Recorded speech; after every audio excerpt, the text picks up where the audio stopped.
Hello everyone and welcome to It's Funny to Tios. Today we're diving into something we've all experienced. The running joke. You know what I'm talking about, right? That one inside joke that just keeps going, evolving, and getting funnier with time. At least to those in the know. It's like a secret handshake for your friend group. A shared language that instantly connects you.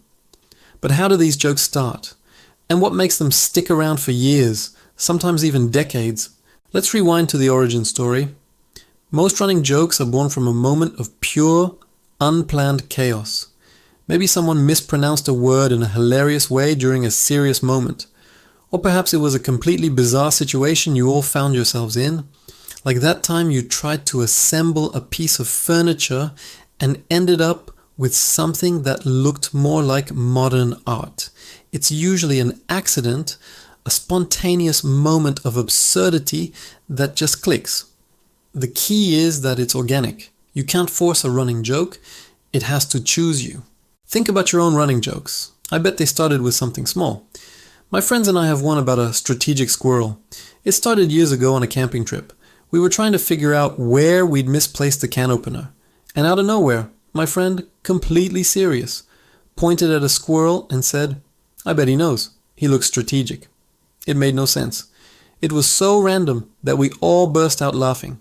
For the rest of the trip, every time something went missing, we'd blame the strategic squirrel. Now 10 years later, whenever we face a minor inconvenience, someone will just say, "It's the squirrel's work." And we all know exactly what it means. It's our shorthand for life is weird and unpredictable. That's the magic of a running joke. It evolves. The strategic squirrel went from being just a funny line to a whole character. We gave him a backstory, a tiny trench coat, and a network of furry informants. The joke grew legs, or in this case, a bushy tail. This evolution is what keeps it fresh. A good running joke isn't just repeating the same punchline over and over. It's about building on it, adding new layers, and finding new situations where it surprisingly fits. It's a collaborative storytelling project that none of you realized you were starting. The best running jokes often have a simple, memorable catchphrase. It's the hook that makes it easy to bring up. Think about classic TV shows. "How you doing?" from Friends, or "That's what she said" from The Office. These lines are punchy and can be dropped into almost any conversation, instantly triggering the shared memory. In our friend groups, we have our own versions of this. It could be a single word, a gesture, or a specific tone of voice. The moment someone uses it, everyone else is immediately in on the secret. It's a powerful bonding tool. This brings me to the social aspect. Running jokes are exclusive by nature, and that's part of their appeal. They create a sense of belonging. When you're in a group and a running joke comes up and everyone laughs, you feel connected. You're part of the inner circle. It's like a little clubhouse with a password only you and your friends know. This exclusivity can be really powerful in forming tight-knit bonds.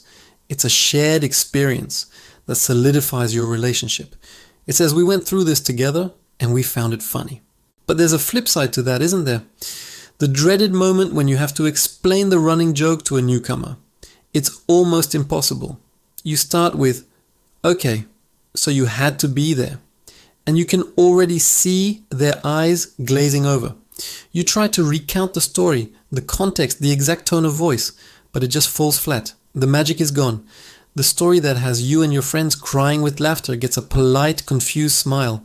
It's a humbling experience that reminds you that the humor isn't just in the words. It's in the shared history. Sometimes though, bringing a new person into the fold of a running joke can be a rite of passage. If they stick around long enough, they might witness the joke in action, or even contribute a new layer to it. When that happens, it's a sign that they're officially part of the group. They've been initiated.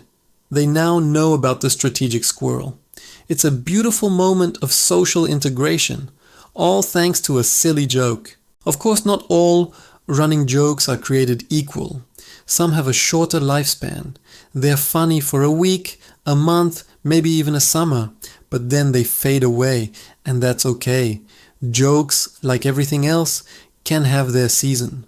The ones that last are the ones that are versatile. They can adapt to new situations and new people. The joke about a specific movie quote might get old, but a joke about a universal human experience like blaming an imaginary squirrel for your problems has a bit more staying power. And let's be honest, sometimes a running joke can be run into the ground. There's a fine line between a beloved classic and an overplayed track. You know it's happening when the laughter becomes a little more forced, the eye rolls a little more frequent. A good friend group has an unspoken sense of when to give a joke a rest. You let it lie dormant for a while, and then months or even years later, someone brings it back at the perfect moment, and it's hilarious all over again. It's like a comedic resurrection. The running joke is also a time capsule. When you bring up an old one, it instantly transports you back to the time and place where it started. You remember who was there, what you were doing, and how you felt. It's a powerful trigger for nostalgia. That joke about the terrible rental car from a road trip 10 years ago isn't just a joke, it's a portal back to being 20 years old, packed in a car, with your best friends, feeling like the world was yours. These jokes are threads that tie our past to our present. They are markers of our shared history. I think at their core, running jokes are a celebration of imperfection. They celebrate the weird, the clumsy, the silly moments that make us human. Life can be serious and stressful, but these jokes are little pockets of joy and absurdity that we create for ourselves. They are a testament to a group's ability to find humor in the mundane and to build something joyful out of a fleeting moment. It's a creative act. So what are your favorite running jokes?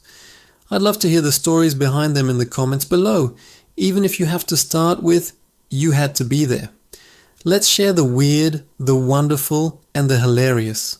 Because at the end of the day, these jokes aren't just jokes. They're the stories we tell ourselves, the language of our friendships, and the proof that we've shared laughter along the way. They're the little sparks that make life so much more fun. Thanks for hanging out on It's Funny to Tears. If you enjoyed this little trip down memory lane, don't forget to hit that like button, subscribe for more content, and share this video with the friends who share your favorite running jokes. See you in the next one.